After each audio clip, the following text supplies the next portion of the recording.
Hey guys, Toyhouze here, and I want to make a follow-up video to the Holy Fire Paladin guide I made. I got a few questions of people asking about the Tesladin or the Holy Shock Paladin, and this guide's going to go into a little bit more depth. It's still a beginner guide, so we're going to keep things super simple, very basic. This is while you're leveling. Let's say Holy Fire has kind of fallen off, you're not killing things as fast, and you're ready to use your first respec to switch over to the shockadin, the Tesladin, the Holy Shock Paladin. So let's say maybe this is happening around Nightmare. So let's go ahead and get started.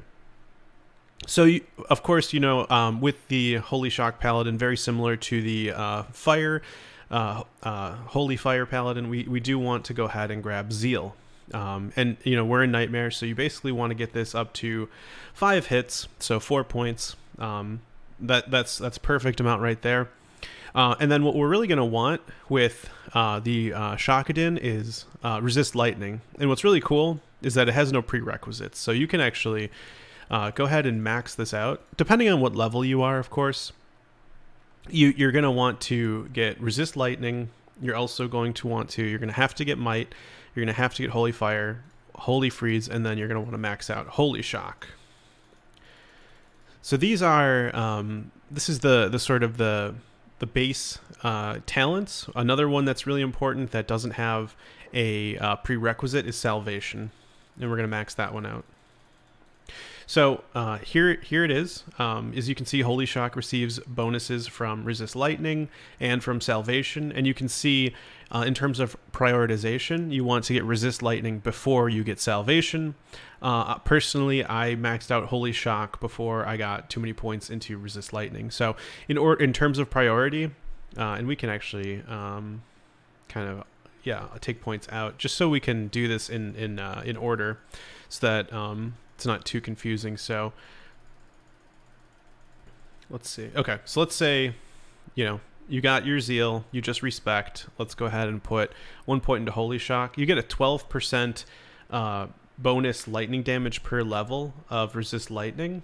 So you can kind of like either do your own calculations, but this is if you look at Holy Shock, you're getting about 30% more damage per level. So it's better just to max out Holy Shock than to start putting points into resist lightning. Like if you just look at it, might start looking about even here, a 12% bonus versus this. Actually, no, this is still better. So max out your Holy Shock first. I just did a quick little math there. Holy Shock, you're going to want to max that out. Then the next thing you want to max out is resist lightning. And then the last thing you want to worry about is salvation.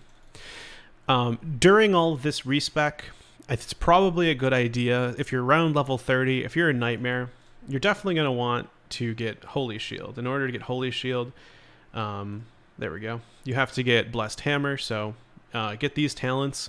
It shouldn't be too hard to get this. It's just really worthwhile. Holy Shield, the defense bonus is absolutely absurd. At level 1, it's plus 25%. At level 2, it's plus 40%. That's pretty amazing, like a few points into Holy Shield. You can put like 4 or 5 points. I mean, defense bonus plus 100% at 6 points. I really like Holy Shield, and you can kind of determine whether or not you need Holy Shield by looking at your block chance. So if you mouse over your block chance with your mouse, it kind of shows you the block chance maximum is 75%. So what I like to do is keep my eye on that, and anytime I'm seeing it get low, I'll put more points into Holy Shield to make sure it's always maxed out at plus 75%. So that's absolutely what you want. As you got to help your survivability a little bit. Holy Shield will be there for you. And if you're already at 75%, you don't really need Holy Shield. But as you progress into Hell mode, I'm fairly certain you're going to really want to have at least 1 point in Holy Shield. That definitely cannot hurt. So this is pretty much the Holy Shock Paladin build. From here, you can do other things. And again, this is a beginner guide. Once we reach, hell mode and you're able to start creating the dream runes, you're not even going to get the talent Holy Shock, because the dream runes actually give you plus 15 skill in Holy Shock, and you can get 2 of them, so it already maxes out your Holy Shock.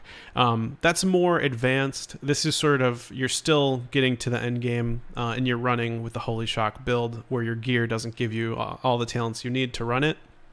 But this is pretty much the basics. Some other things you can get at this point. Let's say you've reached this level of talents, more points into Holy Shield like we talked. You could put more points into Zeal. If you run into creatures that have resistances, you could also get some points into Vengeance and try to use that instead of Zeal. Vengeance is going to do, all of the different elements. So chances are, if it's lightning resist, then, or lightning damage immune, you can use Vengeance to try to get through some damage. You can also put points into Holy Freeze. So this is a deviation you can also do. And what's nice about doing Holy Freeze is that it receives bonuses from Salvation as well. And you've already put 20 points into Salvation, so there's some potential synergies there with using Holy Freeze. Personally, I just put more points into Zeal because this is going to give you attack bonus and it's physical. But this is basically the talents. So those are the 2 deviations. You can start pumping tons of points into Zeal or pumping tons of points into Holy Freeze. Again, this is not like the end game best build ever, but while you're leveling, trying to get to hell mode, I'm actually still using. This is pretty much what I'm about. About this is what I have right now in hell mode right now, and it's. I'm moving at a decent pace. I'm not dying. Everything's going smoothly. So far, so good with this build right here. And that's about my character's level. Maybe I have a few less points in Holy Shield because I'm already block maxed. So this is the talent. They're the skills that you would want for Holy Shock Paladin. I'm going to go ahead and look at some of the gear for Holy Shock Paladin that you're going to want to get as you progress through Nightmare and also into Hell mode. I think that's going to be very helpful to you. Okay, so here we are with the Holy Shock Paladin. I just turned on Holy Shield. And yeah, so we're looking at the old Diablo Lord of Destruction gameplay right now because I can't get super decked out in the beta right now. So we're just going to have to go with this for now. As you can see, talent's looking very similar to what I showed you. This is the combat skills. I've got Zeal and Holy Shield. We've got offensive auras, Holy Shock completely maxed out, defensive auras, resist lightning, and salvation completely maxed out. So we were going to talk about gear though.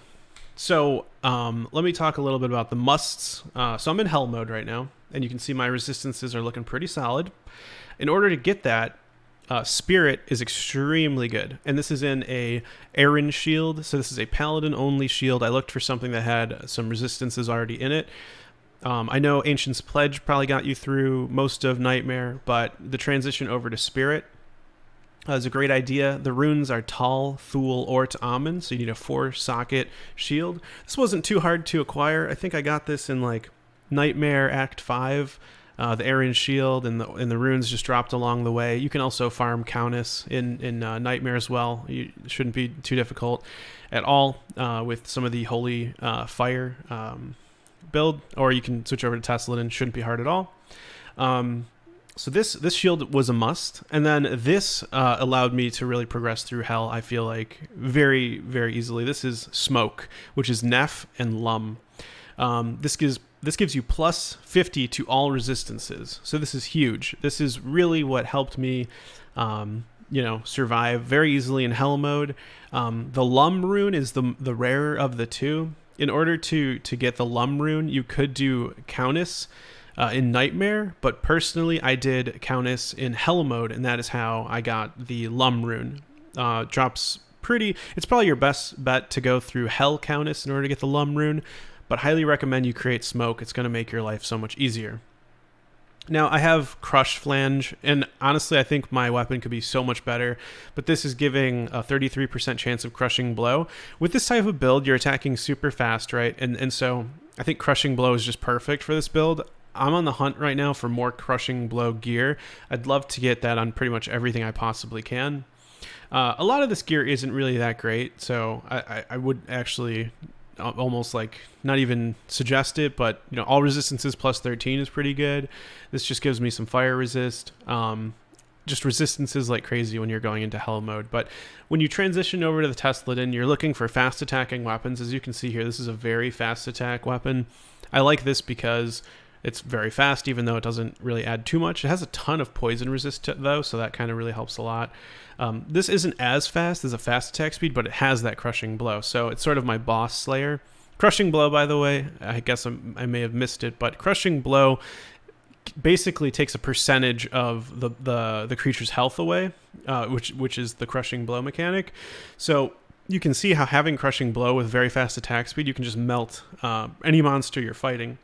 So crushing blow is super good for Tesladin. It's super good for Holy Shock Paladin. You can get things like black on the way, the rune word black. You can also get death. So these are things like I would probably even start hunting for on this character, since I don't have either of those. Things with crushing blow are just super good. So my gear is not even really that great on this character. All resistances plus 10, so this isn't that bad. But I would really, for your own survivability going into hell mode, I found smoke and spirit to be absolute musts, and it's allowing me to progress through hell quite nicely. So that's pretty much it for the Holy Shock Paladin. Again, just a really quick recap on stat priority. Really only want as much strength as you need to wear your gear. So you can see, like 55 strength required here, 82 here. I probably have a little bit too much strength, honestly. 60 strength required there. So I have a little bit too much there. Probably got strength from gear, to be honest. I probably didn't put that much in it. Dexterity, you need a lot of. Oh, here's a big tip for you. The Angelic set is something you really want to aim for if you're going to play a melee character. The Angelic set, when you have at least 2 pieces, is going to grant you something like 1,400 attack rating. As you can see right now, I have 2,000 attack rating.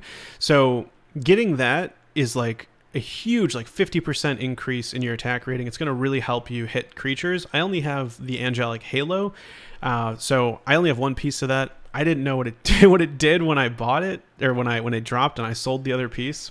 I know now, so that was a huge mistake. But you really want to look for that set. I'd highly recommend it if you're having any trouble hitting things, which 75% is kind of low, so I definitely could use it. But still need a lot of dexterity. As you can see, my chance to block is 53. I throw on Holy Shield. I'm there, hit the max at 75%. So keep an eye on that stat. And then Vitality is where I'd put everything else once you've reached your strength and dexterity requirements, and then put nothing into energy. If you guys have any questions about this build, happy to try to help. Leave a comment. If you like this video, don't forget to give it a like. And if you want more Diablo 2 Resurrected content, don't forget to subscribe. My name's Toyhouze, and I'll see you in the next video. Take care.